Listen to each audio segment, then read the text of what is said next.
G'day, I'm Patrick from Douglas Fir Design. Welcome to the Router Bits. There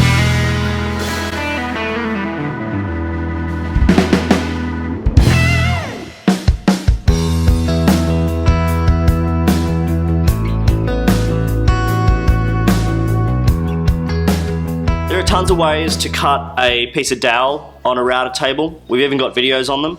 I really wanted to cut a tapered cylinder on the router table, which is a little foolish because it's a perfect job for a lathe, but I don't have a lathe, which is also embarrassing. But even if you do have a lathe, this is a really interesting technique because it actually allows you to do a few things that a lathe won't allow you to do. The first situation in which this would work better than a lathe is if the piece that you're trying to create is longer than your lathe. So some of you might have really small tabletop lathes and that just won't accommodate a full 900 table leg, for instance. This jig can be made to accommodate practically any length of piece that you're trying to work on. So that's the first reason. The second reason is this jig can allow you to integrate circular features and non-circular features like squares or other geometric shapes within the same piece. First thing you'll notice on the router table is this large wooden cradle. Now, you can basically ignore it. The reason is, it's not actually doing anything that the router table and the fence wouldn't do. It's just that the piece that I was trying to cut was longer than the distance between my router bit and the edge of my table, which is why I needed to make this setup, which was longer than the table itself. This is how this jig can allow you to do really long pieces. If you needed to do a giant tapered cylinder that was 2 meters long, you could do it like this. You would just need to build a much longer cradle. However, if you're creating some really small cylinders for whatever, toy or some other decorative piece, you can probably fit it on your router table without needing this cradle.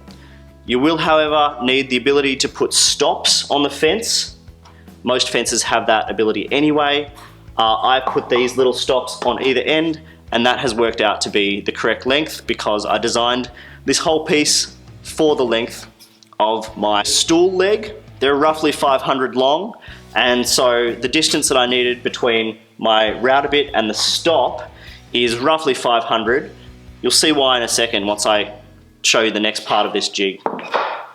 Something to keep in mind when using this jig, and this actually applies to using a lathe as well, is that your piece, your blank, needs to be longer than the ultimate piece that you are hoping to use.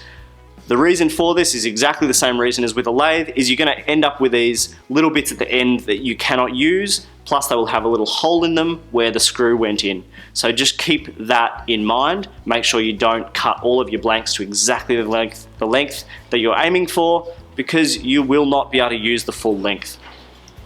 As these are going to be stool legs, they're going to be going into a matching hole in the base of a stool, and I wanted that to be a really nice snug fit. So I need to make sure that the diameter that I get from this jig is a matching diameter for a Forstner bit or whatever you're going to use to drill the hole. I'm going to use a 35mm tungsten carbide tipped boring bit, which I love. They're really nice and sharp and create really good holes. And so I need this to be exactly 35mm or just fractionally larger, and that'll give me a really nice snug fit. Now, there's a couple of steps to get from where I am now to where I want to be. First of all, this thing looks like it's kind of round, but you can basically think of it as a square. I've knocked the edges off with a round over bit, but I haven't done that with any great accuracy. It is outside what will ultimately be our 35mm radius, so I've just chosen a round over bit which has a smaller radius than what I'm going to be ultimately aiming for. But I cut these leg blanks to be a little bit over 35mm. It's good to give yourself a few extra mil, so these ended up being about 37 or 38. I was limited by the timber that I was using. So cut all of your blanks a few mil larger, square, than you want them to be round. The next thing you're going to have to do is you need a fairly accurate center hole in both ends. Now, there's a number of ways you can do that. Use a ruler, mark from corner to corner, then use a punch or something. You need to make sure that it is fairly well located in the center. And that's also why you give yourself a few extra millimeters on each side of that, so that if you're not exactly in the center, you can still end up with a circle without having it coming out of the side of your material. Okay, so we've got a 37mm square of timber. I've cut off some of the excess material so we're not having to work too hard on this jig. I've got a center hole. Now, we've got our wheels that we need to create. The pieces that make this jig do what it does are these little circles which have an exact center with a screw through them, and they will go on either end of the piece that you're trying to cut into a circle. What these wheels actually do is they act as a guide. When you've got one in each end, you can put your piece on this cradle or just on your router table, and as you turn it, it will allow the router bit to follow the pattern that is being presented by these external guide wheels. So if you wanted an oval at the end, you'd end up with an oval shaped piece after you've shaped it around that profile. So the size of these wheels will dictate the size of your actual finished piece, but it's a bit of a dance between the size of the wheel and the height of the router bit off the table. Simplest way to explain it is the diameter of the wheel is greater than the diameter of the piece by the amount that the router bit is off the table times 2. So, for instance, this is exposed by 13mm off the table. I times that by 2, it's 26. I want my piece to be 35mm, which means my wheel has to be 26mm larger, which is 61mm, which is what I've ended up with. So there is a little bit of trial and error in this, but that's the basic principle. And ultimately what you're going to be doing is you'll be cutting a wheel that is roughly the size that you need it, and then you'll be slowly bringing the router bit up to that height, checking as you go until you get that really exact measurement, and then you won't move it, and you'll be able to do all of your legs and maintain that measurement. I've already set my height. I know it's perfect, and I don't want to move it because I have already done a bunch of legs and I have a couple more to go, but I'll show you the process of how to get it right. So you've got your wheels on both ends. At this stage, you're using the same size wheel on each end because we're just doing essentially a piece of dowel. We're not doing the tapered cylinder just yet. That'll happen next. This is when you want to check that your stops are in the right position. The whole purpose of these stops is to make sure that your router bit does not hit your wheels. It's just going to stop just before them. So you can see that as I move this right to the end, I've got about 5mm to 10mm between the inside of my wheel guide and my router bit. That's exactly what I want. Now these are screwed on. Like I said, I built this sled specifically for this size, but you could easily just clamp something in place or screw something down. Whatever works, you might need to move it. I only need one end of this to be exactly 35mm because the rest of it is going to be cut down into a taper. So there's no point in me getting a perfect 35mm cylinder the whole way, so I'm just going to have to cut this end again. So I am going to cut this 35mm to about halfway, but the initial step that you will be taking with your test piece is you will be checking a small section of this after you've cut it with your calipers to make sure that it is the size you want it to be. If it's too small, drop your router bit. If it's too big in diameter, raise that router bit up little bit by little bit until you get exactly where you need to be. The best router bit that I've found to use in this jig is a dish cutting bit. The reason is, by not having any sharp corners, you get a lot less sharp lines on the piece that you're cutting, which just makes sanding a lot easier. So this is a 31.8mm dish cutting bit that I grabbed at Timbecon. You'll also need a 1/2" collet extension, probably. I certainly did because of this sled that I made, this whole cradle. If you're just using your router table, you might be able to get away without it, but I needed that extra height, so something to keep in mind. This one has a bearing on it, you don't need a bearing.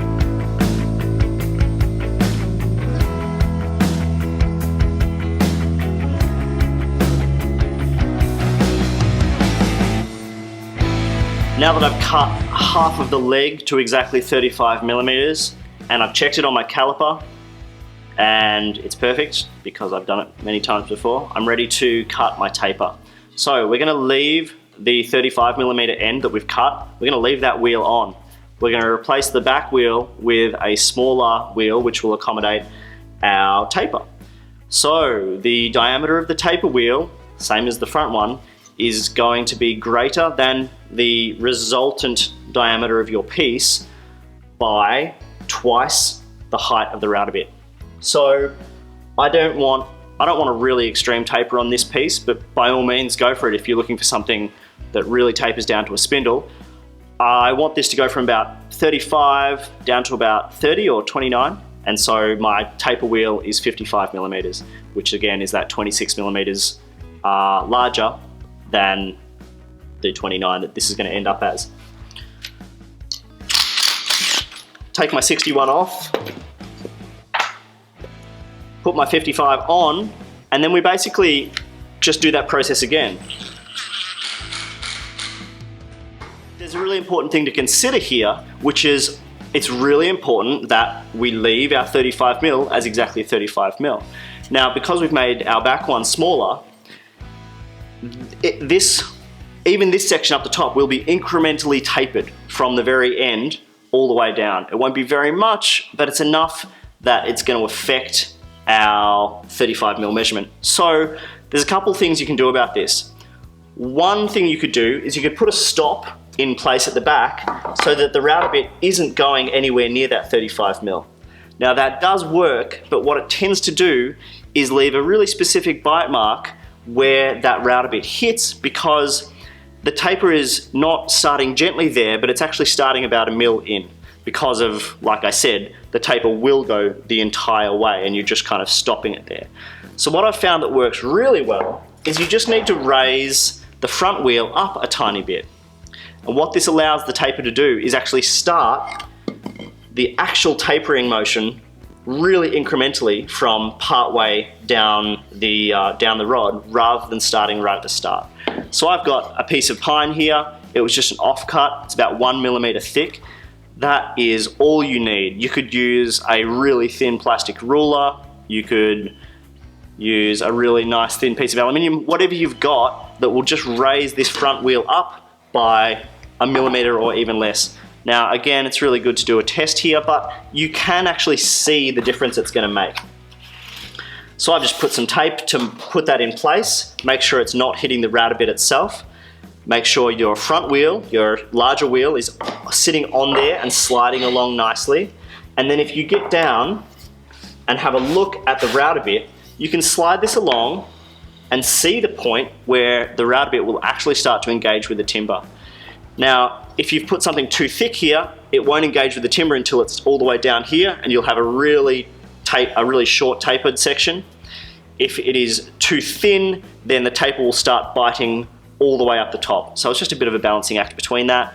My experience is it's very difficult to make it too thin, because even a tiny amount will rapidly affect how far that taper starts.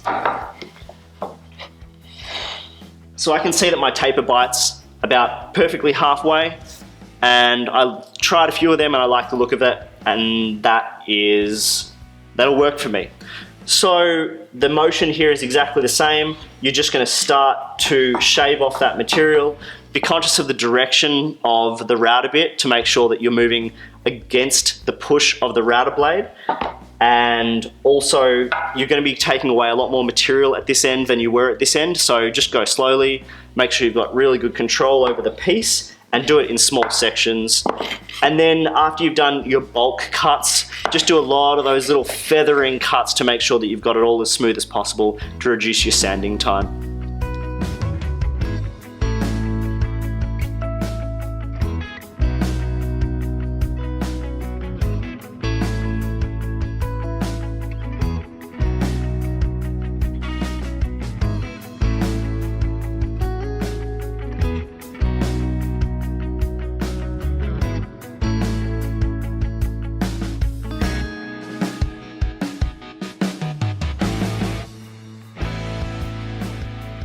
Another advantage of this system over using a lathe is that once you've got it set up, you can copy that exact profile as many times as you like without having to do any measurement or without having to use a lathe copy attachment or any sort of calipers. I've got that 35 at the top, 29 at the bottom. Every single one of my legs is exactly the same, and I haven't had to change any part of the setup or re-measure anything. So that's really advantageous, especially if perhaps you're not very comfortable on the lathe and you don't find getting that repeated results as simple as someone who is very experienced might find that. So that's a real advantage of this system as well.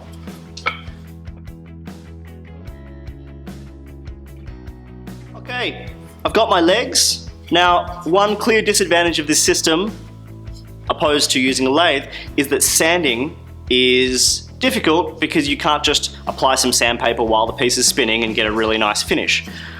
What I've ended up doing is boring a slightly larger hole in the end, putting a little piece of threaded rod in there, putting that on my drill, and then sanding each of these like I am a human lathe. It's pretty effective and pretty quick. I wouldn't want to do it for hundreds of them, but I did it for 12 of them and without a problem. It didn't take me any time at all. Really quick to get on and off. Once you've done that, you'll also need to chop off these ends. Make sure that the legs are all exactly the same length, so just put them in your drop saw, set a stop in place, get them all right. So get yourself a dish cutting bit, make up this simple jig, create some wheels, and mess around. You can get some fantastic profiles with this. It's really simple. And I think it really opens up the possibilities of what you can create on a router table. You can grab any of these bits at Timbecon. There's a link down below. Jump on their website at timbecon.com.au, or they have stores in Perth and in Melbourne, so go in and chat to one of their friendly staff.